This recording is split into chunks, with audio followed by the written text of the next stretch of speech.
नमस्कार मंडळी, स्वागत आहे तुमचं आपल्या नवीन एका व्हिडिओमध्ये। तर आज आपण बनवणार आहे डाळ बाटी। डाळ बाटी करण्याच्या वेगवेगळ्या बऱ्याचशा पद्धती आहेत। जे प्रॉपर राजस्थानी आहेत ते सुद्धा खूप छान अशी डाळ बाटी बनवतात आणि आपण सुद्धा डाळ बाटी तर घरी बनवतच असतो। तर आज ही घरगुती डाळ बाटी आमच्या वहिनींनी कशी केली ते आज मी तुमच्यासोबत शेअर करत आहे। जर तुम्हाला व्हिडिओ आवडला असेल तर कमेंट करायला मात्र विसरू नका। डाळ बाटी करण्यासाठीचं जे डाळ आहे म्हणजे सांबर, त्यामध्ये दोन प्रकारच्या डाळी घेतल्या। एक म्हणजे मूग डाळ आणि तूर डाळ। या डाळी आपण स्वच्छ धुवून घेतलेल्या आहेत। त्यामध्ये डाळ शिजण्यासाठी एक तांब्याभर पाणी घालून घेतलं। तसेच यामध्ये हळद सुद्धा घातली। त्यानंतर टाकणार आहे आपण हिंग जे आपण वरण करतो किंवा प्रत्येक भाज्यांमध्ये टाकल्याने त्याला चव छान येते। नंतर त्यामध्ये घातलेले आहेत 2 मोठे टोमॅटो चिरून, बटाटा सुद्धा चिरून घेतला। तसेच एक छोटा कांदा घालून घेतला। हे सगळं आपण शिजण्यासाठीच घातलेलं आहे, जेणेकरून ज्यावेळेस आपण जी डाळ करतो ती छान अशी घट्टसर होते। डाळ लवकर शिजण्यासाठी आपण त्यामध्ये तेल सुद्धा घातलं आणि किंचितसं मीठ घालून आपण त्याला झाकण लावून त्या कुकरच्या 4 ते 5 शिट्ट्या करून घेतल्या। आता बाटीचं पीठ मळण्यासाठी घेतलं। कुकर आपला होईपर्यंत हे पीठ आपण मळून घेणार आहे। तर त्यासाठी 5 ते 6 वाट्या या इथे गव्हाचं पीठ घेतलेलं आहे। आता जरी हे आपण जो चमचा असतो त्याने घेतलं तरी नक्कीच हे पीठ 5 ते 6 मोठ्या वाट्या भरून घेतलं होतं। त्यानंतर या इथे रव्याचा वापर केला। 2 वाट्या रवा या इथे वापरला गेलेला आहे। तर रवा हा आपण लहान किंवा मोठा कोणताही वापरू शकतो।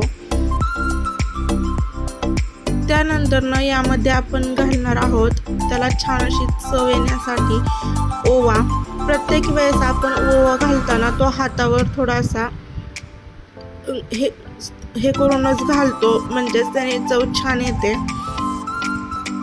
त्यानंतर त्यामध्ये घातलेले आहेत पांढरे तीळ। हे सगळं साहित्य आपण एकत्र करेपर्यंत तेल सुद्धा तापण्यासाठी ठेवलं होतं। 1 वाटी तेल आपण कडकडीत गरम करून घेतलं। त्यानंतर थोडं करून आपल्याला हे तेल पिठामध्ये घालून घ्यायचं आहे। या इथे आपण सोडा सुद्धा घालू शकतो। तर सोडा हा ऑप्शनल आहे, तुम्हाला घालायचा असला तर घालू शकता, जेणेकरून आपल्या ज्या बाट्या आहेत त्या खुसखुशीत होतात।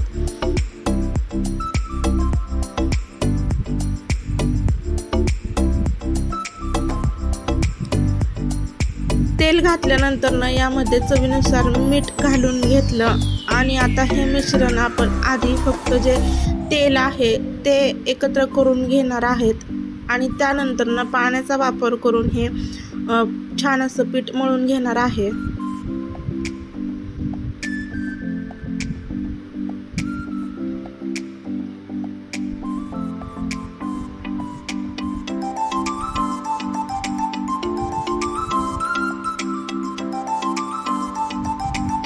तर जे आपलं नॉर्मल पाणी असतं त्याचाच वापर करून थोडं पाणी घालून हे पीठ आपल्याला छान असं मळून घ्यायचं आहे।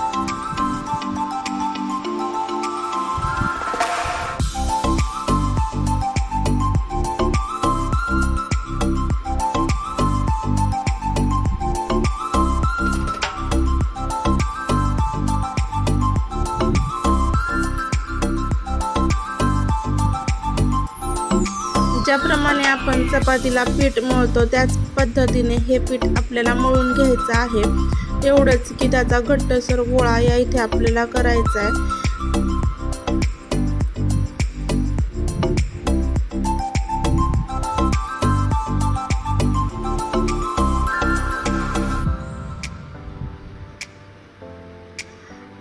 आता पाण्याचा वापर करून आपलं हे पीठ मळून तयार झालेलं आहे। त्यानंतर पुन्हा थोडासा पाण्याचा हात घेऊन आणि तेल घालून आपल्याला हे पीठ मऊ असं करून घ्यायचं आणि लगेच आपल्याला त्याच्या बाट्या तयार करून घ्यायच्या आहेत। या इथे तुम्ही पीठ भिजवून पण देऊ शकता, कारण की रवा असल्यामुळे ते पीठ भिजलं तर अतिशय उत्तम। पण आम्हाला सकाळी नाश्त्यामध्येच ही डाळबाटी करायची होती, त्यामुळे आम्ही या इथे हे पीठ भिजू दिले नाही। त्यानंतर ज्याप्रमाणे आपण चपातीचे गोळे करतो त्याच पद्धतीने हे गोळे आपण तयार करून घेतलेले आहेत। गोळे तयार करेपर्यंत एका कुकरमध्ये आपण 3 ते 4 तांबे पाणी घालून घेतलं होतं। तर आता ह्या पाण्याला छान अशी उकळी आलेली आहे, तर त्यामध्ये आपल्याला घालायचं आहे मीठ। मीठ घातल्यानंतर सोबतच आपण तेल सुद्धा घालून घेतलं आणि हे सगळं एकजीव केलं।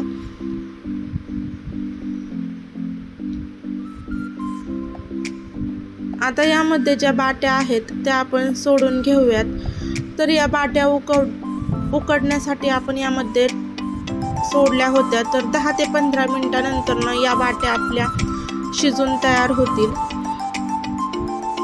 तर या इथे तुम्ही ज्याप्रमाणे आपण वड्या उकडतो त्या पद्धतीने सुद्धा या बाट्या शिजवून घेऊ शकता। 15 मिनिटानंतर या बाट्या आपल्या नक्कीच छान शिजलेल्या आहेत। आता त्या थंड झाल्यावर आपल्याला त्याचे काप करून घ्यायचे।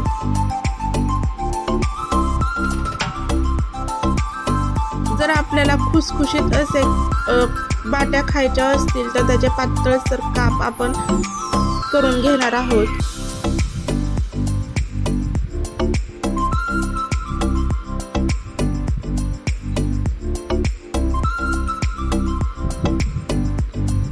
तर अशा सगळे आपले पातळच काप करून घेतले, कारण की ज्यावेळेस आपण ती बाटी तळून घेणार आहोत त्यावेळेस ती नक्कीच खुसखुशीत होते। तर एकीकडे आपले सांबर सुद्धा करायचं चालू होतं।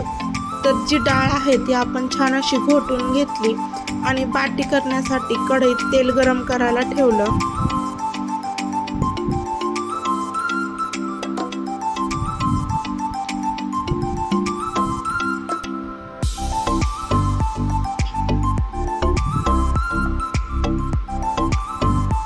तर त्यामध्ये आता ह्या बाट्या मी सोडून दिलेल्या आहेत। तोपर्यंत सांबरची सुद्धा एकीकडे तयारी चालू होती। त्यासाठी कढईमध्ये तेल घालून घेतलं, जिरी मोहरीला छान अशी फोडणी जिरी मोहरीची छान अशी फोडणी दिली की त्यामध्ये ठेचलेला लसूण घातला। ठेचलेल्या लसणाने त्याला चव खूपच छान येते। त्यानंतर आता आपण यामध्ये घालणार आहोत मसाले। तर मसाल्यांमध्ये हळद आणि जे आपले घरचा मसाला किंवा तिखट जे काही आपल्याकडे मसाले आपल्याला त्यामध्ये घालायचे आहेत ते घालून घ्यायचे। तसेच या इथे 2 ते 4 लाल मिरच्यांचे तुकडे सुद्धा घातले आणि त्यानंतर कढीपत्त्यासह जे मसाले आपण काढले होते ते सुद्धा घालून घेतले।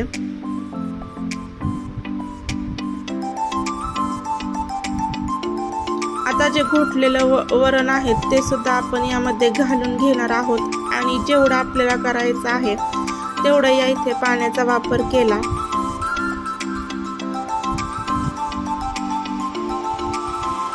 त्यानंतर आपण जी चिंच भिजवत घातली होती तर चिंच आणि गूळ सुद्धा घातली, कारण की चिंच गुळाने सांबरला चव अगदी छान येते।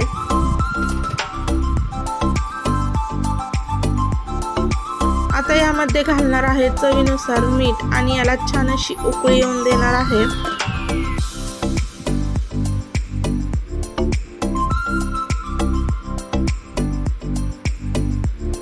उकळी आल्यानंतर आपल्याला त्यावरून घालायचा आहे पुन्हा सांबर मसाला आणि कोथिंबीर। तर हे अजून छान असं उकळेपर्यंत आपल्या या बाट्या छान अशा तळून तयार झालेल्या आहेत।